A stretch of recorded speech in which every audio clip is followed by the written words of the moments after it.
I won't tell you where success or what success looks like, but I'll tell you where it lives, right? So success lives sustainably when you have alignment between three very important elements, right? And so you've got your core values, you've got your vision story, and you got your behavior. You have to have alignment between those three things.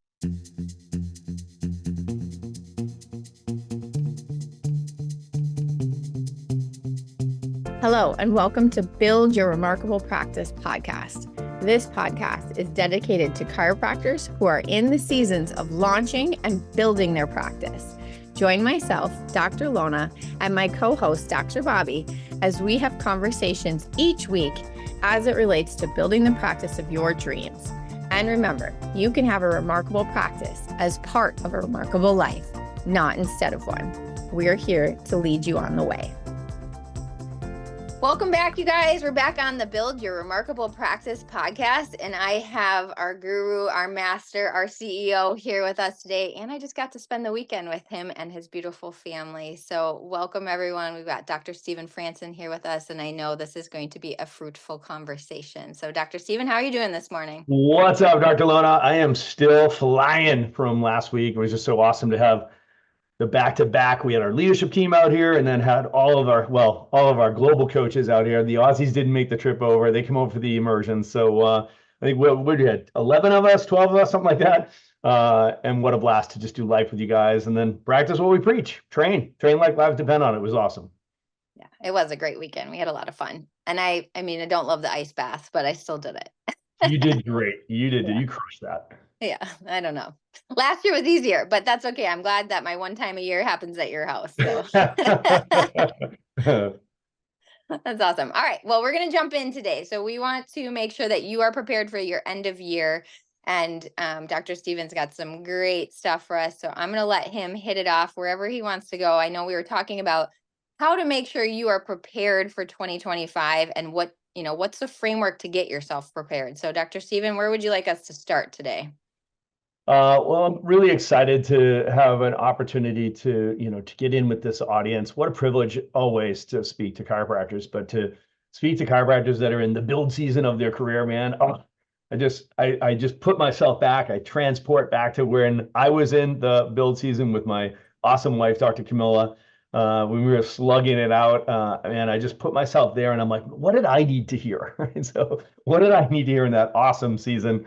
And would have compressed time for me, maybe kept me from making some silly mistakes, some expensive mistakes, wasting time, worrying, right? So the worry associated with, being a business owner, being an entrepreneur, being a chiropractor, especially if anybody out there is like new to or just about to start, right? There's all kinds of worry and angst around that. It's like, I was like, what can I use this time to share and help accelerate everybody's success, right? So whenever I use that word success, especially in this setting, I'm very careful to make sure that people understand that we're not here to tell you what success looks like for you. Okay, so you should never let anybody do that. So unfortunately, I always coach from scar tissue, and I've got plenty of scar tissue here, right? So I let somebody else tell me what success looked like because I just didn't fill in the gap myself. I didn't fill in the blank, right? So nobody had challenged me to be able to do the deep work, to go inside out, right? So go inward and really unearth the things that are most important to me. And one of those is, what does success look like to you, right? So if you're not careful about, clarifying your own success story, what your vision for success means for you, like really personally, what happens is you're going to let somebody else project on you and tell you what success looks like. So I just want to put the asterisks on there. My pastor said something once that just really stuck with me, which was, be careful how you define success, because you're going to spend a lifetime pursuing it, right? So if I can bless everybody here listening right now with just that one thing, is like, hey, let's define success for you. Like, what does it look like to you? And we do have a framework that we do when we talk about this. And I won't tell you where success or what success looks like, but I'll tell you where it lives, right? So success lives sustainably when you have alignment between three very important elements, right? And so you've got your core values, you've got your vision story, and you got your behavior. You have to have alignment between those three things. I like to say God is good, right? Think about the word for success is actually alignment, right? So he loves chiropractic, right? So you find those three things.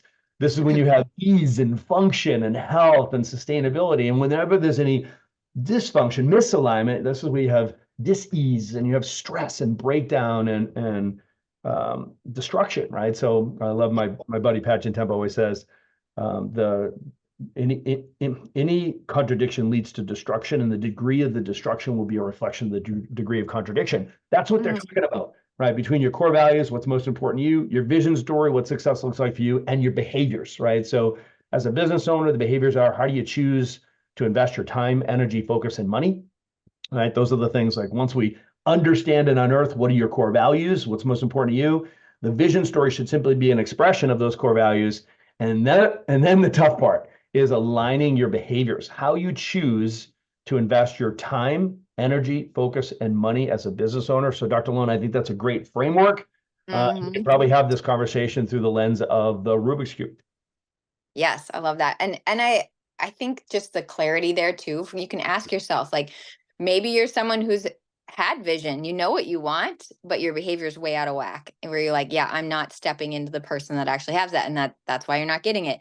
Or like you showed us that many times we've been pursuing someone else's vision and not taking a moment to really think about, what is it that I really want? And so that can be a thing too. Like, maybe you're going to work every day, you're pounding the pavement, but it's for someone else's vision and it's not in alignment with what you want. So just do not press go, don't proceed past this if that's something you haven't explored in your own mind first. So yeah, and I think it's, I think it's helpful to think of core values don't fluctuate, right? So your core values are your core values. And this is really the heavy lift. The heavy lift is really to identify those things, right? So, and most people just don't do the work, right? And to think about what it means, it's like the core values are the things that you say are the most important things to me, right? So don't be flippant about it. Don't be casual about it. Don't just scratch them down on a list of paper and be like, oh, that's going to make a great poster in my waiting room, right? So if we're talking about the core values of your practice as the core values of your business, your core values, if those are the things that are most important here, it's a code of conduct, right? And we like to say the core values become the bouncer of your business, right? The bouncer determines who gets in the club, who does not get into the club, and who gets thrown out of the club, right? So you'll be hiring and firing people based on your core values. So you got to do this work to make sure that you're super clear on, like, what are the core values of the business? I like to say these are forearm tattoos, right? There's a permanence to this, right? So don't be casual about it. Your vision story will be dynamic. It'll be fluid, right? So we all remember life like in chiropractic school, and somebody told you, you should have a vision for your life and success in your practice. You're like, okay, great. And you had this imagination, and that's awesome. And that's what you start doing. You start vision casting, and then you start learning and experiencing and observing. And then you actually, get ready to open your practice. So you've really done some work and you've done some exploration, and that vision story probably started to wiggle a little bit, right? So it started to maybe drift a little bit or to evolve a bit, right? And next thing you know, we're in practice, or maybe we own a practice, and then we start hiring people, and then maybe we fall in love with somebody in our vision story stories, and then we get married, our vision story. And then we have kids. That's God's sense of humor. The vision story is like, okay, throw it all up in the air. Right. So, and then each season of your life, just give yourself the grace and the allowance and the encouragement to continually challenge your vision story. So it'll be like, I've got a bookshelf over here in the corner of my office. I've got journals for every single year since 1991. Actually, 1989, excuse me. And it's just one a year stacked up. And it was my vision casting journal. And I just wanted to take what I had going on in my head and put it down into the journal. And it's fun to go back and read them because there's a red thread through it, right? But it was so fun to watch the different iterations. Yeah, I love that. I have journals scattered throughout. Like, if people saw me, they're like, that's a beautiful mind, because I'm writing the same stuff over and over and over and over again. And it evolves, but the amount of pages filled with similar content and similar ideas. But I tell you what, that if you look back for me the last 15 years, it is wildly incredible, the things you put down on paper and how it comes into fruition. So again, like, this may sound like sometimes like woo woo or like heady conversation. I'm telling you, like, it is so purpose driven and so important to like you actually gaining traction in your life. That's right. Because if you're fluent in your core values and you're clear on them, and you've really done the work and you get to the bedrock, right? And you're very, very diligent about keeping your vision in front of you for you. And if you share your life with somebody, with your spouse, your partner, or team members, it's just like, if you just keep casting the vision in front of people, like that clarity is the greatest accelerant, right? So you're just going to be continually speaking clarity, for yourself and for everybody else you'll need to recruit to help you manifest it. So And there's lots of different ways to capture it. We said journals. Some people do vision boards. Some people do, all on their phone, or, this is like they'll do canvas spreads, and, whatever it is for you, whatever is a natural energizing expression of that, capture it and continue to just challenge yourself to get that clarity. So Dr. Stevens held up the Rubik's Cube, and any of you that have played with the Rubik's Cube, I love that this is the analogy for the framework. Yes, because most of us are not good at even solving one side of that. And also most of us are not good at solving our practice. And so we're going to try and help you see where it is very similar to a Rubik's Cube in that these sides of the cube all influence the other sides. So Dr. Steven, you already announced vision. You want to kind of take us into the Rubik's Cube analogy? Yes. So the Rubik's Cube, I think, is the perfect metaphor. It's on the cover of the Remarkable Practice book that I wrote for my son, who threatens to become a chiropractor. And it's just my how-to guide, right? Definitive guide to building your own thriving chiropractic business. And the Rubik's Cube has always been the construct that we use to teach people how to create the success that God has seeded in their mind, right? So they're calling, right? So the Rubik's Cube is a good metaphor because I wish it were as simple as just solving a jigsaw puzzle, right? So one dimension, 300 pieces, line them up, and it looks like the cover on the box, right? So, man, I wish it was that simple, right? It's, the Rubik's Cube is 6 sides, and all 6 sides must be solved simultaneously for you to actually solve the puzzle, right? And we've all worked with the Rubik's Cube, like you said. You get 2 sides down, 3 sides, 4 sides, and every time one side gets jacked up, it jacks up the whole puzzle, right? So you literally have to solve all 6 sides, and it speaks to its own fluidity and its own dynamic character. It's like, this is your practice, right? So, and I'll suggest that there are 6 sides to the Rubik's Cube of practice success, and you have to solve all 6 sides to really optimize your business. And I'll be bold enough and say, I think you should solve them in this order. Right? So number 1 is vision story, which is what does success look like to you? Number 2 is leadership. Who do you need to become to be able to lead this next iteration of your business? Number 3 is systems. You have to systematize everything. You need to create systems that are optimized, right? You need to operationalize and optimize your systems: attraction, conversion, retention, team building, collections. And then you have to professionalize it with great team members, right? A players only. And then it's training and developing your people, right? The best ROI is training. And then finally, it's energy, right? So we know energy is everything, right? So this is a living organism, right? So the practice is a living organism. When the energy's up, the practice is up. When the energy's flat, the practice is flat. When the energy's down, the practice is down. Nobody can explain it, but nobody will deny it. This thing's a living organism, and energy is everything. So good. So when you think about that and what you just laid out for us, what are some of the practices you would encourage, especially a doc that's like, hey, I'm building my practice right now. My name's on every line of the practice on some level. When I look at this, what should I be looking at, like in reflection, maybe from 2024 and into 2025, to just squeeze the juice out of the year I've just went through? I love it. So we teach the construct of the 4 seasons, right? There's 4 seasons available to a chiropractor. There's launch, build, scale, and exit, right? So launch is first year in business, if you're going to own your own business.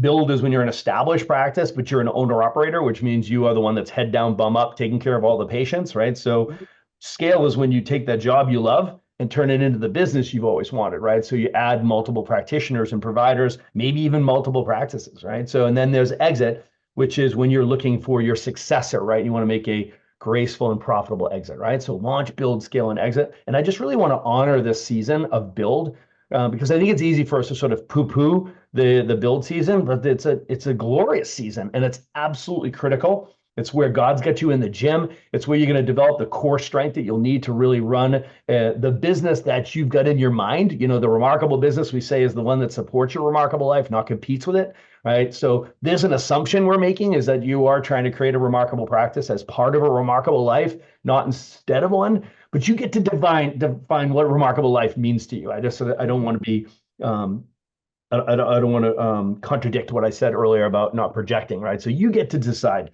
what that looks like. So if we talk about the build season, know that whenever you hear me talking about build, I'm talking about build it to scale it. And whenever I talk about scale, it's like scale it to exit it, right? So build it to sell it. So launch to build to scale to exit, right? So been doing this a long time, Lona. And, It's- and what I know to be true is no one has ever regretted building a business to sell it, right? So, and that might feel like such a foreign idea to people listening right now. It's like, but trust me, this is an oak tree conversation, right? Mhm. So when we say that, and when's the best time to plant an oak tree? 50 years ago. When's the next best time? Today, right? Like, believe it or not, one day you will exit your business, right? So that's a great thing, but let's make that all about Monday because this is not a someday thing. This is a Monday thing because owning a business that you build to sell is so much more fulfilling. It's so much more productive. It's so much more profitable. And it's so much more fun, owning a business that you built to sell. So I'm just gonna, there's my limited projection, right? On Yep. everybody's like, this is how I think you should do it. All right. So let's have a conversation about build. And I think, we start with vision, right? So you have to have that vision. Here we are coming up on the end of 2024. Wow. Let's talk about vision casting for 2025. Right. So as a build chiropractor, you are the boss, right? You are the visionary, you're the owner, and you're the person that has to tell the story that everyone else is going to need to listen to and get clarity around. This is where we're going, right? Mhm. So in the Remarkable Practice, we teach this concept of a 3-year view of your practice and a 3-year view of your business. You should always have a 3-year view. And as the visionary, you got to recognize that's your job. That's your Mhm. role in the village. Okay. Even at build, when you're in the build season, right? So your job in the village is to be looking down the road 3 years ahead, which is this is where we're going 3 years from now, so that you can make decisions today that will manifest where you must be 1 year from now in order to make that 3-year vision a reality. Does that make sense? Yes, definitely. Right. So it's the now to next, next to ultimate, you'll hear us say, right? So having as much clarity as you can 3 years out, you hit 10 years, 15 years out, that's wonderful. But I don't know about you, but things start getting a little wonky after 5 years, 10 years out. I mean, what we just went through, last 5 years, a lot can change in 5 years. I like Right. 3-year view, right? So I have more clarity on that. And then I can make decisions today as the visionary that will get us to where we need to be 1 year from now, which is my challenge to everybody. It's like, what do you want your business to look like? What's your vision of success by the end of 2025? We're here at 2024. 12 months from now, by the end of 2025, what does success look like for you? Once you have that picture in your mind, it should be like a movie. You then have to be able to say to everybody on your team, close your eyes. I want you to see what I see. And you've got to be able to cast the vision. I love what Dr. Pete says about this. Visions are caught, not taught, Mhm. right? You've got to cast the vision that everybody hears, and it's got to be so clear and so compelling that they're like, that must come true. And this is what I want to commit my time, energy, focus, and talent to manifesting. This is the calling of the visionary. Mm-hmm. And then that helps lead you into asking yourself the next question, which is, am I being the leader that can walk that out? Right. That's exactly right. This is your invitation to become your own hero, right? So to be able to look off into the future and say, who do you want to become, Mhm. right? So your business 3 years from now is going to call on you to be a better leader. It's going to call on all of us. Like I look to Dr. Stephen Franson 3 years out, and I'm so inspired. I'm like, bro, I have some work to do. Some work to do. Like, and I'm like, that's good. That's good. So I have clarity and I can ask myself questions like, what would, the 2020, what is that, 28, 2027 version of Stephen Franson do in this situation? What would he say? What would he be Right. thinking? Right. So it's like, next thing you know, you're just comparing yourself to who you're trying to become because your business is going to require that of you. Right. So for you to be able to pull that business forward. So always keep your eye on the leader you're trying to become 3 years out and then 1 year from now. And I mean it, like literally, what skill sets are you going to need? Mm-hmm. Attributes are you going to need? Well, they're like muscles. Like where do you need to have more discipline or restraint? Right. So Mm-hmm. maybe you're a procrastinator. Maybe you show up late for everything. Maybe you're overspending and not being a good steward of your resources. Maybe you're a poor communicator. Maybe you're a harsh communicator. Maybe you cry every time you talk to anybody. It's like maybe you're just yelling at everybody. Like literally, nobody wants to work for a crazy person. Do you have your reporting systems in place? Do you have your data? So you're not this crazy emotional person that just leads through instincts, right? So you gotta have data where you have a high data environment, you have low emotions. We have a low data environment, you have high emotions, and nobody wants to work for a crazy person. So Mm. what attributes do you need to work on and identify them so you can train them like muscles so you can become the leader that your business is going to need in 2025? So good. Re-listen to that, all the things he just laid out there, and ask you those, hear those questions. And that leads us in then asking, like, do I have the systems, and what systems will I need to do this vision, right? That's the next step here. So when we talk about systems, my moniker is I'm the systems guy, right? mhm. So probably because I love to reference systems, because what systems create is reproducibility, right? So systems create reproducibility, so you can be certain that you have consistent outputs, right? So you can be certain that you have predictable positive output and outcomes, right? The consistency, and that's what creates scalability, right? So when we talk about the difference between a job and a business, is businesses are scalable, durable, and transferable. This is what allows you to create scalability and durability, which eventually drives the transferability piece.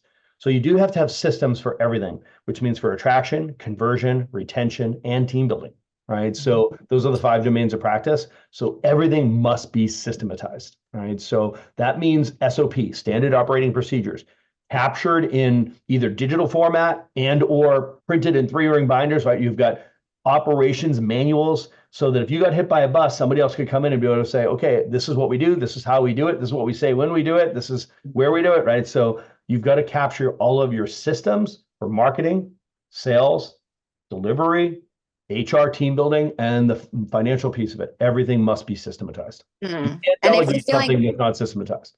yes, if you're feeling overwhelmed as you're listening to this is why you should jump on a call with one of us, because we can help you with this piece incredibly. So, as well as the team building That's an part. important point. Like, I love that you said that, Dr. Lund, because the purpose of a business is to solve a problem for other businesses, right? So this is our purpose. Like, you guys don't have to figure any of this out. Like, if you're like, holy crap, this feels really overwhelming. Yes. Your job is not to figure it out. This has all been figured out. There's 50 ways to skin this cat, but what we've created in the Remarkable Practice is the Remarkable Practice system that's been proven out over the last 15 years, constantly evolving and improving. And we've got thousands of chiropractors around the world that are implementing the system and going and growing. Our job is to help more people help more people. So your job is to implement proven systems. You shouldn't spend any time, energy, focus, or money just trying to create things. You should be spending all of that implementing and mastering. So good. Yeah. So, I mean, as you think about the Rubik's Cube, and you're like asking yourself, how well have I done in 2024 with these categories? Like, just know that you could make this easier on yourself, likely by hiring TRP to help you get so much of this house in order, and have vision for systems, vision for team, vision for where, you guys have maybe short circuited because you haven't had the right amount of money flowing. All those things are things that we can help you with. 100%. Okay. Well, I know we've got to keep our time tight, so you Yes. can definitely, explore more on the Rubik's Cube with us. But I want to jump into this thing called the 1% rule, because we are ending a year, and Dr. Stephen had mentioned that this would be a great question for him to answer. Is what is the 1% rule, and how should chiropractors be looking at this as they end their year? Okay. So the question we get quite often is, I really want to be able to make a greater profit, right? So I love the expression that revenue is about vanity, profit is about sanity, and cash flow is king, right? So as chiropractors, we're purpose driven, right? So at the end of the day, that's awesome, right? So what we want to do is we want to make a bigger impact, and we want to make a bigger income, because you need to make the money that you'll need to be able to walk out your mission, right? So no money, no mission. So for any of you who are like hung up on the financial piece, if you've got a broken money blueprint, please reach out and spend some time with Dr. Lona, right? So no money, no mission. You've got to get on the other side of that. You got to recognize that none of you are set out to create a nonprofit, right? So you've got to be profitable so that you can create the team that you'll need to reach your potential, to invest the technology and the development of that team, and to get the space that you'll need, and do the marketing that you'll need to be able to reach your potential. If you're really on purpose, the natural state of an on-purpose practice is growth, right? So this absolutely requires a healthy cash flow, right? So I get this question a lot, and I love the 1% rule, and I'm gonna teach it by asking a question. If we're talking about profit, like profitability, which is the money that you get to take off the table that you put in your pocket, now The profit is, if you're the owner, is distributed to you, right? So you get paid your salary and then there's profit on the backside of it, right? So not to go down the quagmire of remarkable money, but I want people to start getting a fluency in that, right? So the profit is the money that you get to take off the table, right, for you, right? So you've got revenue, which we call collections, and profit, which is once you've paid all of your overheads, all your expenses, this is the money that's left. That's called profit, okay? Now, if you would ask a question, what would have the greatest impact on your profit between these three elements? Increasing your price by 1%, or decreasing your overhead by 1%, or increasing your volume, in other words, chiropractic adjustments, by 1%. Between those three, price, overhead, so price up 1%, overhead down 1%, or volume up 1%, which one would have the greatest impact on profit? Wish we had For the record, I got Jeopardy this wrong. the song right now. We should have the Jeopardy going. Yeah. Yeah. I said when we were talking about this, he asked me and I got it wrong. So if you don't feel bad. The more on purpose a person is, the more likely they are to get this wrong, right? So chiropractors get this wrong all day long, right? So the order is actually increase your price, then decrease your overheads, then increase your volume. Each one in that descending order is going to have a greater impact on the profit, right? So if you just increase your prices, that money drops right to the bottom line, right? So if you reduce your overheads or you're just dealing with volume, you still have to push everything through your profit margin, right? So ultimately, guys, here's the punchline: do all three. Mm-hmm. Do all three. It wasn't multiple choice, right? So it's just, you have to recognize prioritizing in what order. So many of you could give yourselves a raise to increase by increasing your prices, because most of you are under market and you're undercharging, right? Mm-hmm. So it's been my experience with eyes on thousands of practices that most of you are undercharging. And there was an interesting study on price testing that was done. I hope I don't jack up the numbers, but from my recollection, it was you could increase your prices by 15% and 65% of your customers would not notice. Yeah. Not that they wouldn't quit, leave you, wailing and gnashing of teeth. It's like, think about that. You could increase your prices by 15% and 65% of your customers don't even notice. Meanwhile, we are like wailing, we're wringing our hands, stressed and worried. You should be increasing your prices every single year in your practice. It should be part of the culture of your business. There's obviously some kind of inflation adjustment, cost of living type adjustment that you do with your prices, as well as the salaries of your team members. But really increase your prices even more than that every single year, and just know that the market is going to just show right up, and you can price test until they don't, and it's going to be a much, much higher number than you think it is. So good. Especially, I jumped off several calls last week with some docs who hadn't raised their fees since before 2020, right? And like, on one hand, I'm like, I love you for loving your people so much, and on the other hand, like, your mission is strangled right now, right? So yeah. Everybody is paying more for everything. Right. Why aren't they paying more for your services of love and significance, right? So at the end of the day, guys, you've got to focus on delivering value. That's where your focus needs to be, not on cost, right? So everything you should do should be about increasing the value, right? The experience of your people, so that they understand and appreciate the value of the care. Because in the absence of value, the only context people have is the cost. So good. Thank you, Dr. Stephen, and thank you for everything you do for all of us to becoming better versed in entrepreneurialism as it relates to the chiropractic profession, because I do think we have such heart-driven practices, and then all of a sudden we're like, crap, I got to build a business here too, and make it sustainable and like you say, scalable and durable. So I do want to double click on something you said earlier, which was not also thinking that because you're a one doc office that somehow don't downplay that. Like what he said, that this is where you build that muscle, and that muscle leads you into being that much better of a leader as you're asking other people to build and grow and then become part of the ecosystem that you've built.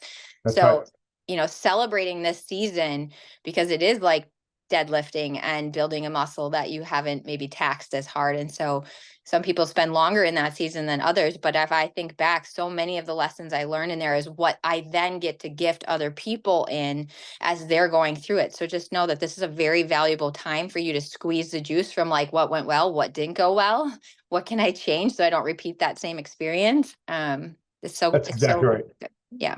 That's exactly right. Well, the theme for our team building immersion in January is never fight alone, right? And I just want to make sure people understand you're not alone, right? So all of the challenges, the pain, the fears that you have, you are not the first person to experience any of those. So why are you trying to experience those things and solve them on your own, right? So God's good and he's kind and he wants us to make all of our big mistakes in a little room, in a small room, and then he's going to give you a bigger room, right? So what we do, he's got you in the gym for a reason. We're the personal trainers that come along and be like, okay, fix this jacked up form, make sure you're doing this frequency of workouts. Yeah, let's take a look at that diet, right? So like literally it's like just understand that our coaches, we can come alongside you guys and just keep you from making really expensive mistakes and pull the growth forward, pull the money forward, right? And just don't ever feel like you're in this by yourself, because you're not. So good. That's a great place to end this. So team building is coming up January 31 and February 1. Yep. In Tampa, Florida. We'd love Right. to have you join us. So reach out to one of our team or look on our website. It is one of them that you do not want to miss. My team always come. I think we've been there for 5 years in a row. We get so much out of it. This would be a great, Just great awesome. way to start. Let's put a couple of things down in the show notes. We'll do a link to this book, The Remarkable Practice. If you want to read my book, we'll give away the ebook. So there'll be a link for that. Let's put that there for them. So if they want to explore this Rubik's Cube conversation, go deep.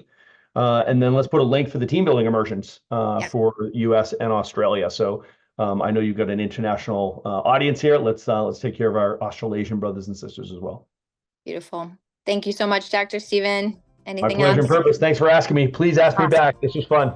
Thank you. You're invited anytime. All right. We'll see you later. Thanks, lady. Thanks for listening to this episode of Build Your Remarkable Practice podcast. Remember, what the world needs now is chiropractic, and what chiropractic needs now is more successful chiropractors. If you like the podcast, please subscribe, share with your friends, and leave us a review. And if you'd like to connect with us personally, please click the links in the show notes to schedule a call.